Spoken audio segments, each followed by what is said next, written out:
10.000conjesús.net. Señor mío y Dios mío, creo firmemente que estás aquí, que me ves, que me oyes. Te adoro con profunda reverencia. Te pido perdón de mis pecados y gracia para hacer con fruto este rato de oración. Madre mía Inmaculada, San José, mi Padre y Señor, Ángel de mi guarda, interceded por mí. Hoy nos cuenta Hechos de los Apóstoles en la primera lectura que los guardias llevaron a los apóstoles a la presencia del Sanedrín y el sumo sacerdote los interrogó con rabia y con desprecio y les dijo: les hemos prohibido enseñar en nombre de ese Jesús, sin embargo ustedes han llenado a Jerusalén con sus enseñanzas y quieren hacernos responsables de la sangre de ese hombre. Y termina diciendo Hechos: Pedro y los apóstoles replicaron: primero hay que obedecer a Dios y luego a los hombres. ¡Qué actitud tan valiente! Esos son hombres, decía un amigo con entusiasmo cuando veía la respuesta varonil de una persona generosa y servicial. Y es que es tan grande y sincero el amor que te tienen, Jesús, que por dar testimonio de ti están dispuestos a todo. Todavía recuerdo, y creo que ya te lo había contado, una ocasión cuando me fui a confesar. Yo tenía 17 años y entre otros pecados le dije al sacerdote que me confesaba de haberme dejado llevar por los respetos humanos, es decir, que me había faltado valentía para defender mi fe frente a mis amigos. Había cedido a la tentación de quedarme callado cuando se ofendía a Dios o a la iglesia. Y el sacerdote que me confesaba, lo recuerdo perfecto, me dijo: mira, a los apóstoles los llevaron a la muerte por defender a Jesús. Luego, algunos santos de los primeros siglos fueron mártires por defender su amor a Cristo. E incluso algunos, como San Lorenzo, los quemaron en una parrilla. Bueno, pues después de decirme todo esto, lo recuerdo como si fuera ayer y no puedo creer que hayan pasado 30 años. Me terminó diciendo: a ti no te vendrá mal una quemadita. Y es que es verdad, cuántas ocasiones tenemos de hablar con la familia, con los amigos o compañeros de clase, con los colegas de trabajo, de lo que llevamos dentro, de dar testimonio alegre de nuestra fe. Primero que nada con nuestras pequeñas obras de servicio, ahí en la casa, con el interés por los demás, especialmente por las personas que quizás hace tiempo que no sabemos nada de ellas. Pero después también con la palabra, cuando de forma espontánea surge en la sobremesa, pues temas de conversación donde hay que dar la cara por Dios y por la iglesia. Pues queremos hablar siempre con alegría y buen humor, sin discutir, sin ofender, pero al mismo tiempo sin miedo a que nos tachen de mochos, sin miedo al que dirán. ¿Sabes de dónde viene la palabra mocho? Bueno, pues según tengo entendido, en la Guerra Cristera de México del siglo pasado, cuando se perseguía a los cristianos por el hecho de ser cristianos, los federales, es decir, los soldados a las órdenes del presidente Plutarco Elías Calles, les cortaban una mano a los sacristanes de las iglesias y quedaban mochos de las manos para que no pudieran ayudar más como sacristanes. Es una cosa pues muy brutal, ¿verdad? Pero al final, ellos, quizá por complejo a esa condición a la que habían quedado reducidos, se quedaban el resto de sus días encerrados en las sacristías, encerrados en las iglesias, ¿no? Y así se acuñó el concepto de mocho, los que se encierran en las iglesias y en las sacristías y no salen a la calle.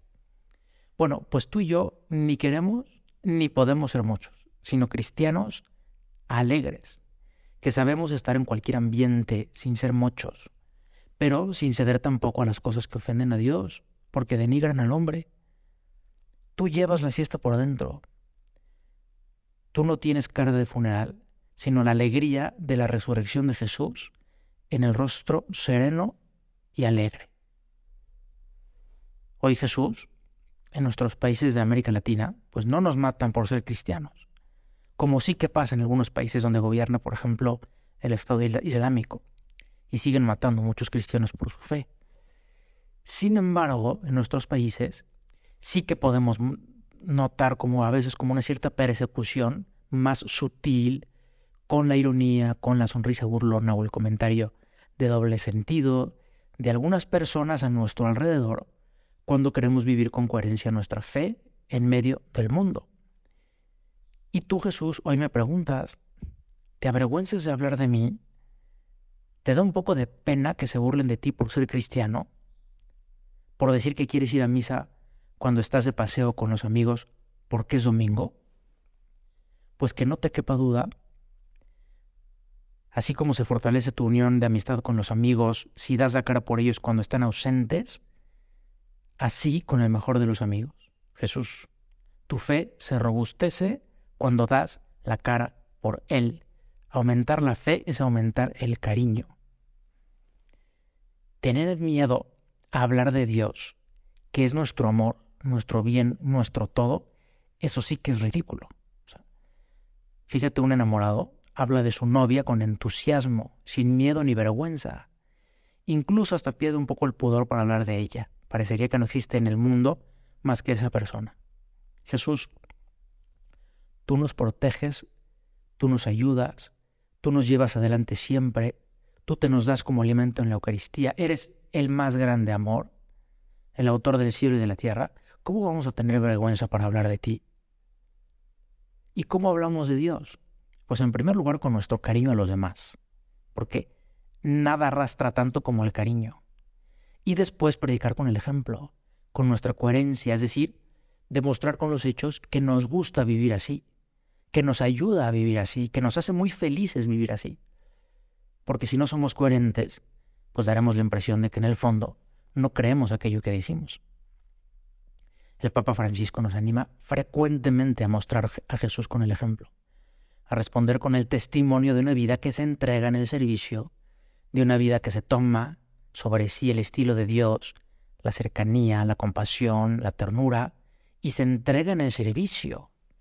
Y por eso dice el Papa, a sembrar semillas de amor, pero no con palabras, sino con ejemplos concretos, valientes, no con condenas teóricas, sino con gestos de amor.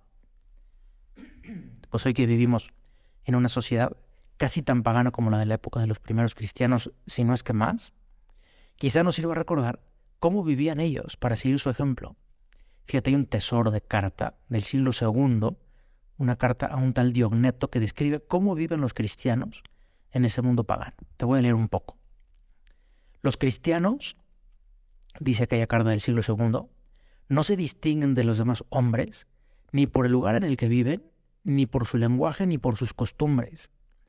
Ellos, en efecto, no tienen ciudades propias, ni utilizan un hablar insólito, ni llevan un género de vida distinto. Siguen las costumbres de los habitantes del país, tanto en el vestir como en el tono de su estilo de vida, y sin embargo, dan muestras de tener un tenor de vida admirable, y a juicio de todos, increíble. Igual que todos, se casan y engendran hijos, pero no se deshacen de los hijos que conciben. Tienen la mesa en común, pero no el lecho. Viven en la carne, pero no según la carne. Viven en la tierra, pero su ciudadanía está en el cielo. Obedecen las leyes establecidas y con su modo de vivir superan esas leyes. Aman a todos y todos los persiguen. Se los condena sin conocerlos. Se les da muerte y con ello reciben la vida. Son pobres y enriquecen a muchos. Carecen de todo y abundan en todo. Y termina diciendo esta epístola con que también nosotros terminamos nuestra oración. Para decirlo en pocas palabras, los cristianos son en el mundo lo que el alma es en el cuerpo. Te doy gracias, Dios mío, por los buenos propósitos, afectos e inspiraciones que me has comunicado en esta meditación. Te pido ayuda para ponerlos por obra. Madre mía Inmaculada, San José mi Padre y Señor, Ángel de mi guarda, intercedan por mí.